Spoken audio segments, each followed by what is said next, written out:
vous aimez les plantes, en particulier les plantes peu ordinaires, un conseil, restez avec nous pour ce nouveau numéro des Passionnés.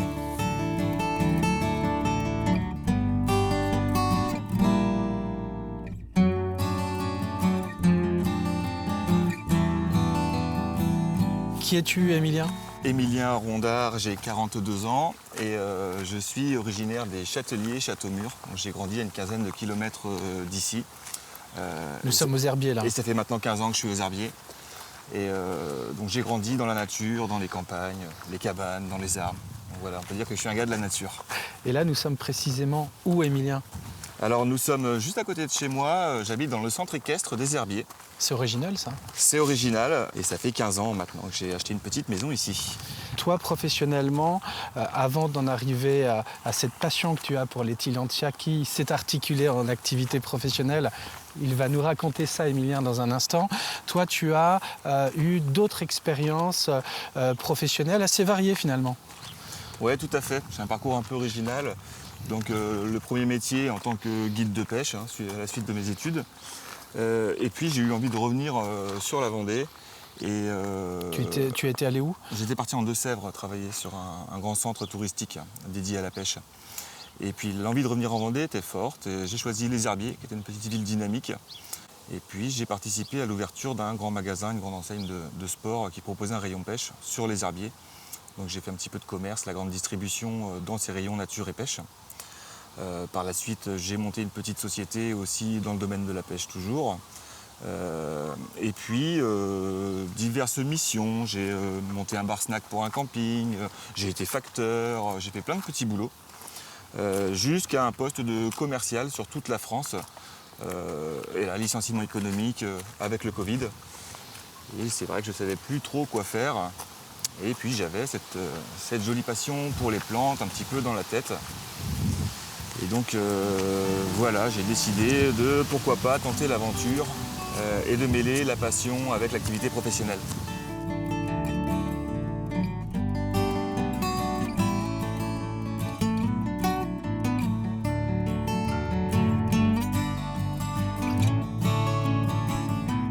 Comment s'est fait cette rencontre avec ces plantes particulières ? Alors effectivement, je suis passionné du monde végétal depuis toujours. Déjà, comme je disais, petit, j'ai passé mon enfance dans les bois, dans les cabanes, dans les arbres. Le contact avec le végétal, j'ai ça depuis toujours. Et j'ai rencontré donc les tillandsias, ces plantes sans terre et sans racines, il y a quelques années maintenant, complètement par hasard.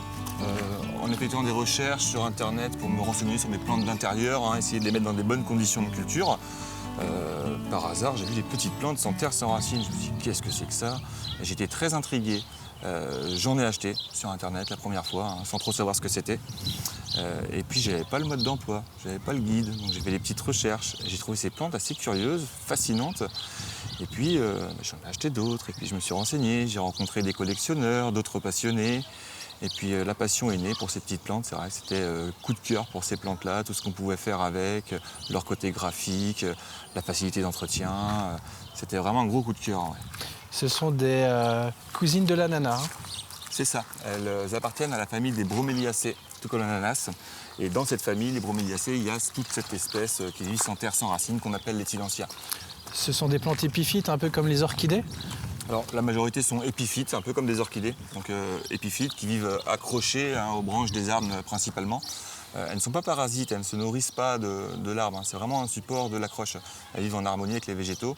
À l'état naturel, on les retrouve du sud des États-Unis jusqu'en Argentine, en Amérique du Sud, donc tout le continent Amérique centrale, Amérique du Sud. Et toi, donc il y a quelques années, Émilien, tu te cherchais un petit peu professionnellement et tu t'es dit, tiens, pourquoi pas mixer cette passion pour ces plantes-là en activité professionnelle. Et là est née la cabane à Tillandsia, qui est ta structure avec laquelle on peut te voir ici ou là, surtout à la belle saison, sur des marchés de plantes, entre autres. Alors tout à fait. Suite à un licenciement économique dû au Covid, je me suis retrouvé donc sans emploi et un peu perdu. Je ne savais plus quoi faire, les valeurs, les envies. J'ai envie de donner du sens à un nouveau projet professionnel. Et puis, un peu par hasard, on m'a incité à cultiver un peu plus de plantes, parler de ces plantes. Et moi, je me suis rendu compte que mes amis, mes proches, la famille, ceux qui venaient me voir à la maison, ne connaissaient pas. Je me suis dit, mais personne ne les connaît, ces plantes. Personne ne les propose. Je me suis renseigné un petit peu. Et c'est vrai que dans la région, on ne trouvait pas beaucoup de gens qui pouvaient nous proposer ce type de plantes, avec les conseils qui vont avec. Ça, on y reviendra, mais c'est très important. Donc je me suis dit, il y a quelque chose à faire. Ces plantes ne sont pas connues, je vais tenter. Et ni une ni deux, quelques heures après, j'avais monté un statut sans trop savoir où ça allait me mener. Et maintenant, la cabane à Tillandsia est née et a bien grandi. Et j'ai hâte de vous la présenter. On arrive chez toi, Emilien? Oui, tout à fait, c'est ça. Bienvenue. Merci. Alors on peut dire que les Tillandsia, ce sont maintenant depuis quelques années des amis pour la vie, pour toi. Je crois, ouais, complètement. On peut dire ça. Je les ai bien comprises, je m'en occupe correctement maintenant et elles me le rendent au centuple.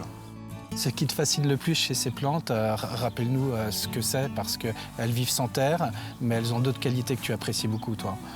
Ouais, tout à fait, alors, effectivement. Elles vivent donc sans terre et sans racines. Ce qui est fascinant, c'est leur système d'absorption. Alors, elles absorbent la lumière par le feuillage comme tous les végétaux, mais elles vont absorber l'eau, l'humidité, quand il y en a, l'humidité ambiante, la pluie, les nutriments, tout est absorbé par leur feuillage. Elles ont bien sûr aussi des floraisons magnifiques, diverses et variées. On a plein de sortes de floraisons, parfois odorantes, parfois parfumées. Ouais, c'est vrai que c'est des floraisons qui sont le gros bonus. Mais déjà, juste le feuillage, je trouve qu'en termes de graphique, la plante se suffit à elle-même. On peut bien sûr y ajouter un petit support pour pouvoir l'accrocher quelque part facilement, pour qu'elle devienne plus déco.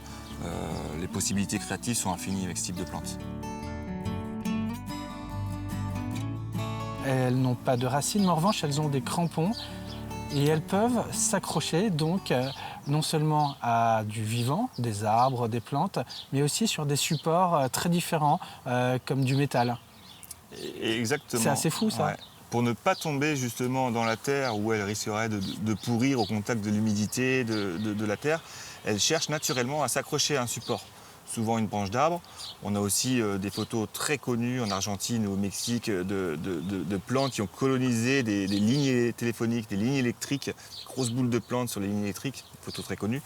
Mais si j'accroche la plante sur un petit support, métallique, minéral, bois naturellement, de l'osier, du métal, qu'importe le support, la plante peut en grandissant chercher à s'accrocher sur son support, se cramponner sur le support, exactement. Ce ne sont en aucun cas des racines nourricières qui servent à nourrir la plante. Ce n'est pas un parasite, elle ne cherche pas à se nourrir, elle cherche juste à s'accrocher. Pour ceux qui t'écoutent et qui découvriraient ces plantes, est-ce qu'ils peuvent commencer une collection et avoir une certaine diversité de plantes? Elles ne se ressemblent pas. Il y a plus de 800 espèces de référencées, des hybrides naturels dans la même forêt, plusieurs espèces avec la floraison, la pollinisation peuvent s'hybrider.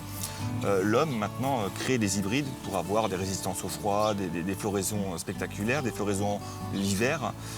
Donc il y a énormément de variétés. On peut très bien collectionner quelques Tillandsia pour leurs fleurs ou alors pour les espèces rustiques, pour ceux qui veulent les cultiver dehors ou en serre froide l'hiver. Mais elles auront à peu près tous le même entretien. Donc les conseils de base seront valables pour la plupart des Tillandsia.